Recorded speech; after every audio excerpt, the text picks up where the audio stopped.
నమస్తే దోస్తులు, అందరు ఎట్లున్నారు? మంచిగా ఉన్నారని అనుకుంటున్నా. నేను కూడా, మీరు కూడా అందరు మంచిగా ఉండాలి. అయితే మనం తిరుపతి టూర్‌కైతే వెళ్ళాము. ఎక్కడి నుంచి వెళ్ళామంటే నిజామాబాద్ నుంచి వెళ్ళినాము. రాయలసీమ ట్రైన్ అయితే బయలుదేరుతుంది మధ్యాహ్నం 2:20కి. నెక్స్ట్ డే 5:00కి మార్నింగ్ తిరుపతిలో మిమ్మల్ని అయితే దించుతుంది. ఇక మనం తిరుపతికి దగ్గరగా వచ్చినాము. మనం చూస్తున్నాం కదా, కొండలు గుట్టలు పచ్చటి ప్రకృతి వనాన్ని. అలా మనం ట్రైన్లో జర్నీ చేస్తూ తిరుపతికి అయితే రీచ్ అయిపోయినాము. ఇక తిరుపతిలో రైల్వే స్టేషన్లో దిగంగానే కంగారు పడిపోకండి. మనకు ఆర్టీసీ బస్సులు ఉన్నాయి. వాటిని ఏం చేస్తారంటే ఎక్కండి, ఎక్కి అలిపిరి మెట్ల మార్గం దగ్గర దిగండి. ఏది కాలినడకతో అలిపిరి మెట్ల మార్గంతో దేవుడి దగ్గరికి పైకి వెళ్ళడానికి. లేదు మాకు ఓపిక లేదంటారా, డైరెక్ట్గా బస్సులోనే కూర్చోండి, 90 రూపీస్ ఇస్తే మీకు కొండ పైనకి తీసుకెళ్ళిపోతారు. ఇదే అలిపిరి మెట్ల మార్గంలో ఉండే రాజగోపురం, మొదటి రాజగోపురము. అత్యంత అద్భుతమైన శిలా తోరణంతో మంచిగా అద్భుతమైన శిల్పాలతో మనకి దర్శనమిస్తుంది. ఇక్కడ నుంచి అలిపిరి మెట్ల మార్గం అనేది మొదలవుతుంది. ఇక అలిపిరి మెట్ల మార్గం దాకా రావడానికి మీకు 20 రూపాయలు మాత్రమే తీసుకుంటారు. అదే కొండపైకి అయితే డైరెక్ట్గా మీకు 60 రూపాయలు తీసుకుంటారు. ఇంకా ఎక్కడెక్కడ ఏమేమి చేయాలనేది మనం తెలుసుకుందాం. ఇక అలిపిరి మెట్ల మార్గం నుండి బయలుదేరేటప్పుడు చాలామంది టోకెన్స్ ఇస్తేనే పైన దర్శనంకి బయలుదేరచ్చు, లేదంటే లేదని చెప్పేసి రైల్వే స్టేషన్లో విష్ణు భవన్ అనేది ఉంది, అక్కడే ముందు టోకెన్స్ తీసుకోవాలి తర్వాతే వెళ్ళాలి అని చాలామంది అపోహతో అక్కడ క్యూ లైన్స్లలో పడిగాపులు కాస్తూ ఉన్నారు. అలా ఏమీ లేదండి. డైరెక్ట్గా మీరు ఏం చేస్తారంటే కొండపైకి వెళ్ళిపోండి, డైరెక్ట్గా ఫ్రీ దర్శనంలో ఉండిపోండి. ఉంటే ఏంటంటే డైరెక్ట్గా మీకు దర్శనానికి అయితే పంపిస్తారు. 1 గంట సేపు ఎక్కువ అవుతుంది అంతే. అండ్ ఎవ్రీవన్, తెలుసు కదా రుద్రాంశ, ఈరోజు తిరుపతి రావడం జరిగింది. సో మన పక్కనే మెట్ల మార్గంకి స్టార్టింగ్లో ఇక్కడ హనుమంతుడు ఉన్నాడు. హనుమంతుడు వారి పాదాలు నిజమైన పాదాలు పెద్దవి, చాలా పెద్దవి ఉన్నాయి. 2 పాదాలు, ఒకటి వాటర్లో ఉండిపోయింది, ఇంకోటి ఏమో భూమి మీద ఉన్నాయి. సో మీరు కూడా వస్తే దర్శనం చేసుకోండి. మెట్ల మార్గంలో ఎక్కేటప్పుడు వస్తుంది స్టార్టింగ్లో. ఇంకోటి ఏంటంటే వెనక సైడ్ మనకు అన్ని రాళ్ళు కనిపిస్తున్నాయి కదా, సో ఈ రాళ్ళన్నీ కోరిక అనుకుని దాన్ని పేరిస్తే సో అది నెరవేరుతుందని ఇక్కడ భక్తుల నమ్మకము. సో చూడండి ఎంత బాగుందో లొకేషన్, పచ్చని అడవిలో వెనక కొండ శిఖరం బాగా పెద్దగా కనిపిస్తుంది. జై శ్రీ ఆంజనేయుడు. ఇక మనం అలిపిరి మెట్లతో ముందుకు సాగినట్టయితే తలయేరు గుండు అనే హనుమాన్ ఒక గుండు వస్తుంది, ఒక శిల. ఆ శిల దగ్గర మన మోకాల్ని ఉంచి దానికి స్వామివారికి ఆశీర్వాదం తీసుకోవాలి. మన మోకాలు నొప్పులు ఏమైనా ఉన్నవాళ్ళు ఇక్కడ ఈసారి వెళ్ళినప్పుడు ఇలా దర్శించుకోండి. ఎవరైనా తెలియకపోతే ఇప్పుడు చూస్తున్నారు కదా వీడియోలో, అలా వెళ్ళి మోకాల్ని ఆనించి స్వామి నా మోకాలు నొప్పులు అన్నీ పోవాలని దర్శనం చేసుకొని బయలుదేరండి. మోకాలు నొప్పులు ఖచ్చితంగా పోతాయి. ఇది నా రియల్ టైం ఎక్స్పీరియన్స్. నేను చాలాసార్లు చేశాను, మోకాలు నొప్పులు ఏం లేవు. అయితే ఇక ముందుకు వెళ్తున్న కొద్దీ మీకు చాలా ప్రకృతితో మమేకమైపోయాల్సిన అంత అందంగా ఉంటుంది. అయితే మీరు చాలామంది భక్తులు ఏం చేస్తారంటే విష్ణు తీర్థంలోనే వెయిట్ చేస్తూ ఉంటారు టికెట్స్ కోసం. అలా ఏం చేయకండి, డైరెక్ట్గా వెళ్ళిపోండి. రెండో విషయం ఏంటంటే అలిపిరి మెట్ల మార్గం నుంచి తిరుమల పైకి వెళ్ళాలంటే 3500 చిల్లర మెట్లు మనం ఎక్కాలి. అలా కాకుండా మనకి వెనక సైడ్ నుంచి మనకి ఇంకొక మెట్ల తీర్థం కూడా ఉందండి. అది 2 కిలోమీటర్లు మాత్రమే ఉంటుంది. అది శ్రీవారి మెట్టు పాదం అని కూడా ఉంటుంది. ఆ శ్రీవారి మెట్టు పాదం నుంచి కూడా మనం తిరుపతికి పైన కొండపైకి చేరుకోవచ్చు. అయితే మనకి రైల్వే స్టేషన్ నుంచే బస్సెస్ ఉన్నవి, శ్రీవారి మెట్టు అని డైరెక్ట్గా రాసింది ఉంటుంది, అక్కడ నుంచి వెళ్ళిపోవచ్చు. ఇక మోకాలి మెట్టు నుంచి పైనకి వెళ్ళేవారు ఏం చేస్తారంటే ఎక్కువగా తింటూ ఉంటారు, ఏ పడతాయి తిని తిని తిని మెల్లిగా ఎక్కుతూ ఉంటారు. తినడం వల్ల ఏంటంటే బాగా ఆయాసం వస్తుంటుంది అన్నట్టు. అట్లాంటి ఆయాసపడే పనులు మనం చేసుకోవద్దు. వాటర్ తాగండి, ఒకవేళ అయిపోతే కొనుక్కోండి. ఫ్రీగా వాటర్ సప్లై కూడా ఉంటుంది, అలా నింపుకుంటూ తాగుతూ వెళ్ళొచ్చు, ఫ్రెష్ వాటరే. ఇక ఈ అద్భుతమైన పురాతన కోనేరు ఉండేది. ఈ కోనేటిలో నీటి వాటరే ముందు అలిపిరి మెట్ల దగ్గర ఉన్న శ్రీ లక్ష్మీ నరసింహస్వామి వారికి, శ్రీవారి పాదాల స్వామివారికి అర్చన కోసం ఈ వాటర్ని తీసుకెళ్లేది. కానీ ఇప్పుడు పాడుబడ్డట్టు అయిపోయింది. ఇక్కడ ఈ స్వామివారికి మనకు ఎల్లో కలర్లో ఆలయం లాగా చిన్న కనిపిస్తుంది కదా, భూదేవి లక్ష్మీ సమేతంగా శ్రీ వెంకటేశ్వర స్వామివారి దర్శన భాగ్యం చేసుకోండి. ఈ లోపలికి దిగి వాటర్ని చిలకరించుకుందామంటే తలపైన ఆ ఫెసిలిటీ లేదండి. మొత్తం చెట్లు పొదలతో నిండిపోయింది, చెత్తతో. ఇప్పుడు టీటీడీ వాళ్ళు దాన్ని సేకరించి మంచి చేస్తే మనకి భక్తులకి అందుబాటులోకి వస్తుంది. అయితే ఇలాంటి మంచి మంచి చిన్న చిన్న జీవులు, జింకలు అతి దగ్గరలో మనం చూడొచ్చు. ఇక చాలామంది ఏం చేస్తున్నారంటే పైనకి వెళ్ళిన తర్వాత రూమ్ల కోసము లైన్లలో గంటలు గంటలు వెయిట్ చేస్తారండి. అలా వెయిట్ చేయొద్దు ఇప్పటి నుంచి. ఎందుకంటే మనకి రూమ్స్లో లేకపోయినా, అవైలబుల్ లేకపోయినా లాకర్స్ అనేవి అవైలబుల్లో ఉంటాయి. మీరు కింద లగేజ్ ఇస్తారు కదా, పైకి వెళ్ళిపోయేసరికి లగేజ్ అనేది వచ్చేస్తుంది. అప్పుడు ఏం చేయాలి, ఆ లగేజ్ని తీసుకొని మనకి బస్ స్టాండ్కి ఆపోజిట్ తిరుమల కొండ పైన ఆపోజిట్లో మనకి మాధవ భవన్ అనేసి 3 అంతస్తుల బిల్డింగ్ ఒకటి ఉంటుంది, తలనీలాలు సమర్పించేది. అక్కడ మీరు లాకర్స్ పెద్ద పెద్దగా ఉంటాయి, లాకర్స్ బీరువాసు, అందులో మీ లగేజ్ని వేసేసి ఉచిత దర్శనంకి ఫ్రీ బస్సెస్ ఎక్కేసి మీరు శిలాతోరణం వరకు బస్సెస్ దిగి, శిలాతోరణంలో లైన్స్ ఇప్పుడు కొత్తగా కట్టారు క్యూ కాంప్లెక్స్, ఆ శిలాతోరణం దగ్గర బస్సెస్ మీకు అప్డేట్ వాళ్ళు చేస్తూ ఉంటారు, ఎక్కడ నుండి లైన్ ఫ్రీ దర్శనం లైన్లు పంపిస్తున్నారు అనేది. అక్కడ దిగండి. చాలామంది తెలియక ఏం చేస్తారంటే రెడీ అయిపోయి కళ్యాణకట్ట, పాత కళ్యాణకట్ట స్వామివారి ఆలయం నుంచి నడుచుకుంటూ వెళ్తుంటారు. ఒక 2-3 కిలోమీటర్లు నడుస్తున్నారు చాలామంది. అయితే ఆ తప్పులు చేయకండి, ఫ్రీ బస్ ఎక్కండి. ఎక్కి ఫ్రీ దర్శనం ఎక్కడి నుంచి మొదలవుతుందో అక్కడ వాళ్ళు దింపేస్తారు, అక్కడ దిగి మీరు దర్శనంకి అయితే వెళ్ళండి. అయితే చాలామంది రూమ్స్ కోసం వెయిట్ చేయకుండా ఈ లాకర్స్లో పెట్టుకోండి.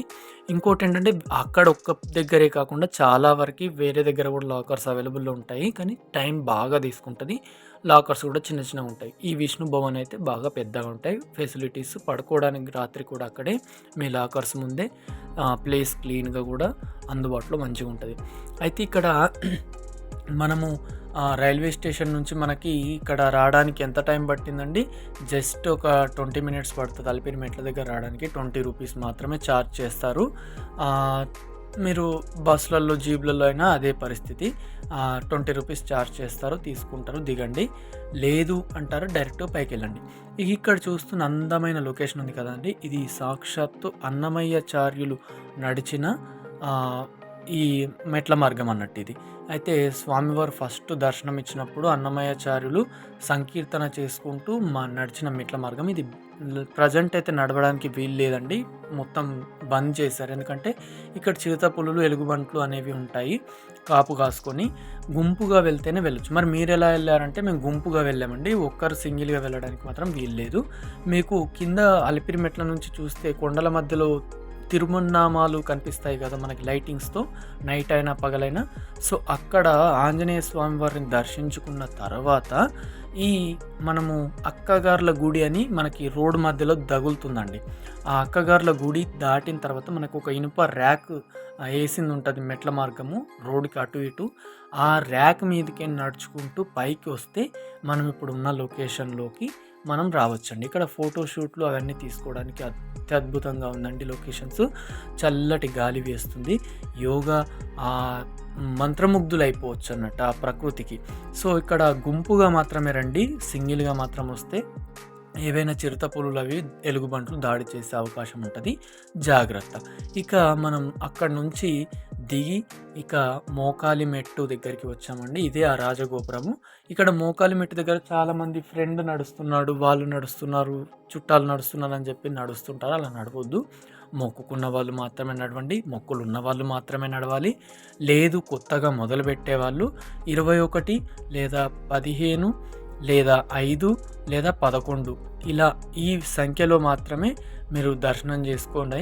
మోకాలతో నడుస్తామని నడవండి, పూర్తి మెట్లు మాత్రం ఎక్కాల్సిన అవసరం లేదు.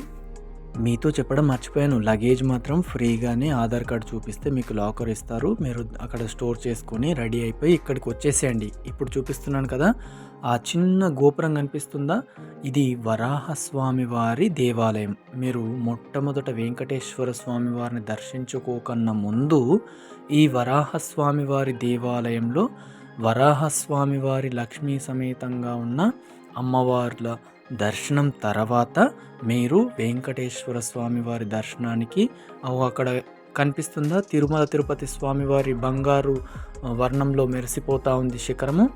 ఇక్కడ మీరు స్వామివారి దర్శనానికి క్యూ లైన్లో వెళ్ళాలి. ముందే వరాహ స్వామివారి దర్శనం కాకుండా అక్కడ క్యూ లైన్లో స్వామివారిని, వెంకటేశ్వర స్వామిని దర్శించుకుంటే మీ తీర్థయాత్ర అసంపూర్ణమే. ఎందుకంటే అదొక స్వామివారు సాక్షాత్తు వరాహ స్వామివారికి ఇచ్చిన ఆదేశం. ముందు నిన్ను దర్శించుకున్న తర్వాత నన్ను దర్శించుకోవాలి. సో చూస్తున్నారు కదా, ఈ బ్లూ షెడ్, రేకుల షెడ్, వెంకటేశ్వర స్వామివారు మాడవీధుల్లో తిరుగుతూ వస్తున్నారు. ఇక్కడ ముందు స్వామివారిని దర్శించుకోండి. ఇది మీకు ఇంకా ఎగ్జాక్ట్గా లొకేషన్ కావాలంటే వెంకటేశ్వర స్వామివారి ఆలయం పక్కనే పుష్కరిణి ఉంటుంది. పుష్కరిణి ఆనుకొని ఈ వరాహ స్వామివారి ఆలయం ఉంటుంది. ఇక్కడ ఈ దర్శనం చేసుకోండి. అవసరమైతే మీరు ఎదురుగా వెంగమాంబ అన్నదాన సత్రం ఉంటుంది. అన్నదాన ప్రసాదాలు స్వీకరించిన తర్వాత మీరు క్యూ లైన్లలో దర్శనానికి బయలుదేరవచ్చు. మా వెంకటేశ్వర స్వామివారి దర్శన భాగ్యము ఈ విధంగా కలుగుతుందని మనసంతా ఒక మంత్రముగ్ధంతో స్వామివారి పాదాల చెంత మా మనసును అర్పించుకొని స్వామివారిని కనులారా చూసి వేడుకుంటున్నాము. అయితే ప్రతి ఒక్కరు దర్శనానికి వెళ్ళినప్పుడు వరాహ స్వామివారి దర్శనానికి కానీ, అక్కడ వెంకటేశ్వర స్వామివారి దర్శనానికి కానీ బంగారు ఆకిలిలు ఎప్పుడైతే మొదలు పెడతారో మీరు అడుగేడినప్పుడు కళ్ళు మాత్రం రెప్ప వాల్చకుండా స్వామివారిని దర్శనం కోసమే పరితపిస్తూ ఉండాలి. అలా కాకుండా కళ్ళు మూసుకొని నయ్యో నేను మొక్కున్నాను బయటకు వచ్చిన తర్వాత అంటే మీకు ఏమీ గుర్తుండదు. మీరు కనులారా ఎంతసేపు అయితే స్వామివారిని చూడగలుగుతారో వెంకటేశ్వర స్వామివారిని కానీ, వరాహ స్వామివారిని కానీ దర్శనం చేసుకోండి. కొంతమంది ముడుపులు వేయడం లోపల మర్చిపోతారు. వెంకటేశ్వర స్వామివారి లోపలికి ముడుపులు తీసుకువెళ్ళడం మర్చిపోతారు. అప్పుడు ఏం చేస్తారంటే మీరు వరాహ స్వామివారి ఆలయంలో కూడా ఆ ముడుపులు అనేవి వేస్తే ఆ వెంకటేశ్వర స్వామివారికి ఆ ముడుపులు చెందినట్టు లెక్కలోకి వస్తుంది. మీరు హయగ్రీవ స్వామివారి ఆలయం కూడా ఉంటుంది వరాహ స్వామివారి ఆలయానికి ఎదురుగా. మీరు అన్ని దర్శనాలు అయిపోయిన తర్వాత ఈ ఆపోజిట్లో ఉన్న హయగ్రీవ స్వామివారి ఆలయానికి, అలాగే మరి పక్కనే ఉన్న వేణుగోపాల స్వామివారి ఆలయాన్ని కూడా దర్శించుకోండి. ఇవన్నీ ఉప ఆలయాలన్నట్టు. మనకి వెంకటేశ్వర స్వామివారి ఆలయము లోపల ఎన్ని ఆలయాలు ఉంటాయి, ఎక్కడెక్కడ ఉన్నాయి అనేవి మీకు మనం ఈ కెమెరాని లోపలికి అలో ఉండదు కాబట్టి ఆ స్వామివారి యొక్క ఆలయ దర్శనం యొక్క బ్లూ ప్రింట్ని నేను ఇక్కడ చూపించడానికి మీకు ప్రయత్నం చేస్తాను. మీరు ప్రతి ఒక్క వీడియోని శ్రద్ధగా క్షుణ్ణంగా చూస్తే మీకు అన్ని ఆలయాల లోపల కూడా మీరు దర్శించుకోవచ్చు. మనం బంగారు బల్లిని కూడా ఇక్కడ వెంకటేశ్వర స్వామివారి ఆలయంలో దర్శించుకోవచ్చు. ఇది చాలా వరకు ఎవరికి తెలియదు. బంగారు బల్లి అనేది ఉందా, అసలు వెంకటేశ్వర స్వామి ఆలయంలో బల్లి ఉండడం ఏంటి అనేది చాలామంది ఆశ్చర్యపోతారు. కానీ బంగారు బల్లి ఉంది. అలాగే కొన్ని సమయాలలో నార్మల్గా మనకి స్టోన్ పైన ఉంటుంది. ఆ బల్లిని స్పృశించినప్పుడు మన సర్వదోష నివారణ అనేది జరుగుతుంది. స్వామివారి దర్శనం చేసుకుని మీరు బయటకి భక్తు శ్రద్ధలతో బయటకి రావాల్సి ఉంటుంది.